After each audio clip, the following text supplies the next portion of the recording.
Hello and welcome to Staircase Conversations. Yeah, I'm your host Chris. Thank you for tuning in. Yeah, so today's topic, this is episode 4, and today I want to talk about the desire to be rich, to be wealthy, the desire to amass wealth. And yeah, so let's dive right into it.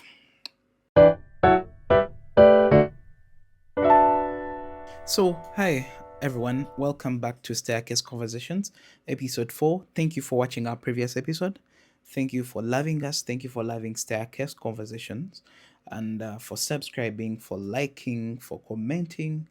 Thank you, those that are commenting, those that are loving, those that are giving us insights, and those that are telling us what to do better. Thank you so much. So, uh, today's episode, and to share something that for me I think that has helped me out in life to grow. So back in the day I had this friend that we used to sit down with and discuss. So every time we'd sit down, uh, we'd always ask ourselves questions like, hi, he'll be like, hi Chris, so if you wanted to multiply 500 shillings, how would you do it to make 20,000 shillings in a week? So most of that time would actually ask ourselves those questions. And for me, this for us, we used to ask ourselves to see how much can we actually grow the little money that we get. And I remember would say if I have 500 shillings, I would get that 500 shillings, go and buy a box of matchboxes. Yeah, a box of matchboxes. I remember it's like 500 shillings. And then move door to door and start selling them. They're actually 10 in the box. So if I sell those 10 matchboxes one by one, I would make 1,000 shillings. And then I would go back and then buy times two.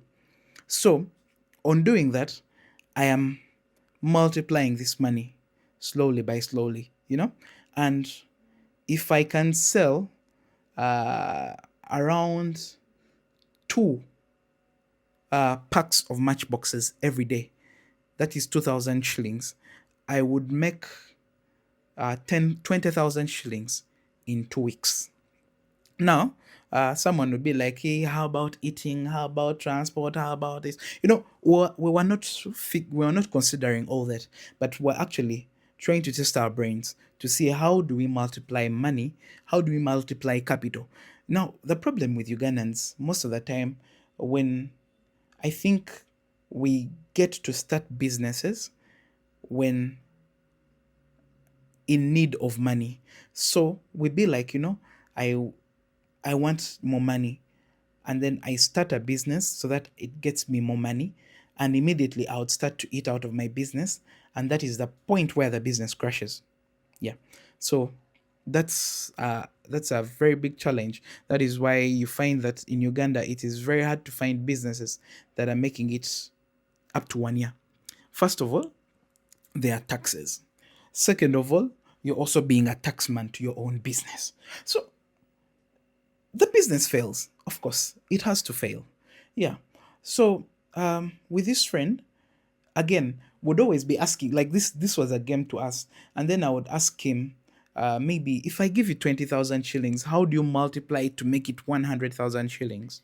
You know, and yeah, that is where we be like,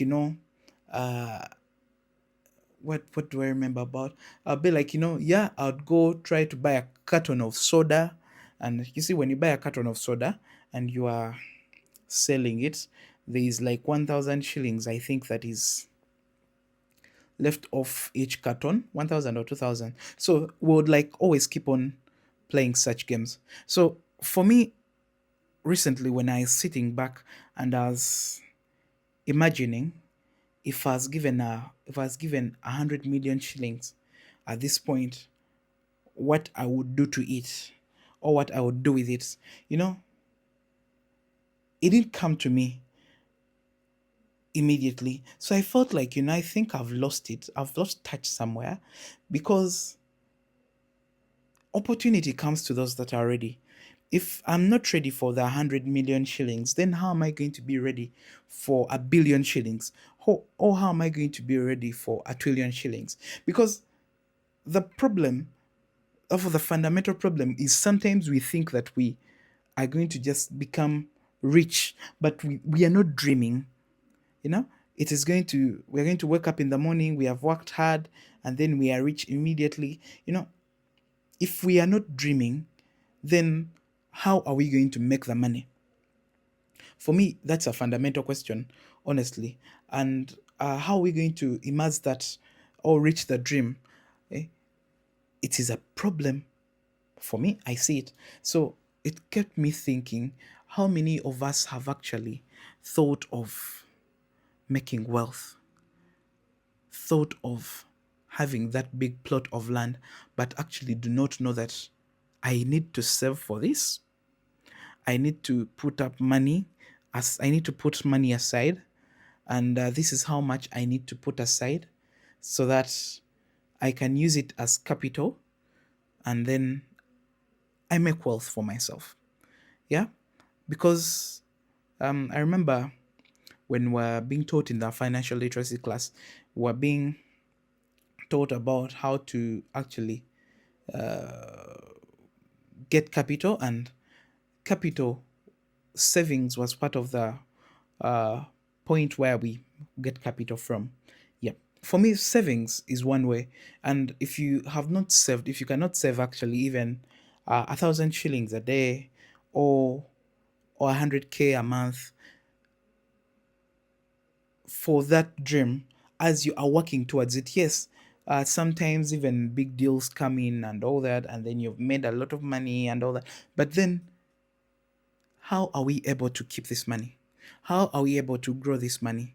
For me, it's a fundamental question. It's a question that I'll ask myself. So when I lost touch, I was like, I think I need to sit down again. If I make 100 million shillings, or if I get 100 million shillings today, this is what I expect to do out of it. If I make 500 million, this is what I would expect to do with it. You know? And for me, I think that way, it's a way that will help me grow. I think it will also help someone here grow. So, yeah, I felt like I needed to share this in this episode. I'm not a financial literacy expert. In season 2, we shall be bringing some experts in financial literacy. They'll be having discussions with us. We shall converse with them. And yeah, I think they'll talk more about this. But otherwise, thank you for watching. Thank you for tuning in. I feel like this has been a beautiful episode for us, something for us to learn. Thank you so much. You are dearly loved. Thank you for commenting. Thank you for subscribing. Thank you for sharing this video out there and sharing our YouTube channel to the masses. So, peace out.